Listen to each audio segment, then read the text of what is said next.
Et je dois dire que c'est un clin d'œil assez sympathique de voir que 20 ans d'engagement correspondent à l'année de la grande cause.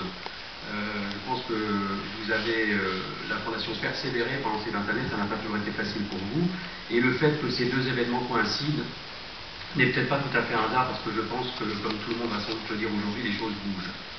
Pour vous donner des exemples très concrets de l'engagement de la Fondation Orange et de l'importance de l'engagement de cette fondation, je voudrais prendre deux exemples. Un qui m'est très personnel. Il se trouve qu'il y a 12 ans, une petite fille qui s'appelle Chloé a eu un diagnostic d'autisme. C'était dans les Hauts-de-Seine, et c'était ma fille. Et on cherchait à lui permettre d'aller à l'école, avec un accompagnement adapté, ce qui ne se faisait absolument pas à l'époque. Aujourd'hui, ça commence un tout petit peu à rentrer dans les mœurs, mais à l'époque, c'était vraiment une révolution. Et il se trouve qu'il y avait deux enfants qui avaient besoin d'un accompagnement de ce type dans les Hauts-de-Seine, Chloé et Benoît, et ces deux enfants ont pu y aller grâce à la Fondation, parce que la Fondation nous a accordé 15 000 €, c'était en 2000, et juste après le passage à l'euro. Et donc, grâce à la Fondation, on a pu commencer. Il y avait deux enfants qui allaient à l'école en l'an 2000. Aujourd'hui, dans les Hauts-de-Seine, il y en a 100. Ce qui veut dire que si la Fondation n'avait pas été là, probablement, on aurait eu beaucoup plus de difficultés à mener ça à bien. Le deuxième exemple, je voudrais vraiment rendre hommage à la persévérance de la Fondation, parce que je ne sais pas si les plus anciens d'entre vous se souviennent qu'il y a eu en leur temps les journées nationales de l'autisme, et c'était un petit peu la foire d'empoigne, c'était il y a, on va dire, une dizaine d'années.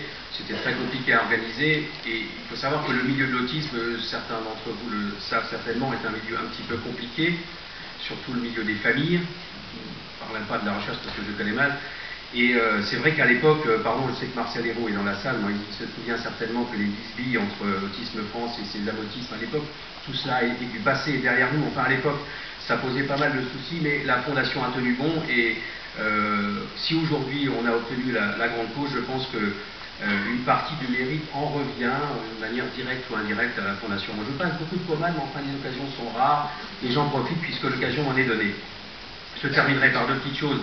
La Fondation a fait beaucoup, et on peut regretter sans tomber dans la démagogie et dire que les politiques ne font rien, mais c'est vrai que si la Fondation fait beaucoup, les pouvoirs publics, la politique essaye de faire, mais fait trop peu, et pourrait quelquefois s'inspirer d'initiatives d'organismes comme la Fondation pour avancer plus vite. C'est un petit peu dommage. Et je rebondirai sur ce qu'a dit Mme Albanel tout à l'heure, sur le sondage qu'a commandé la Fondation Orange pour l'occasion.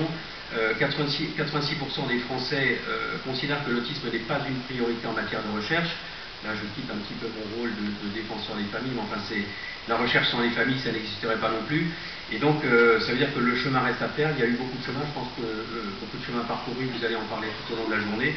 Et je pense que les familles attendront évidemment encore plus des chercheurs, mais on ne doute pas que ces engagements sont respectés. Merci beaucoup.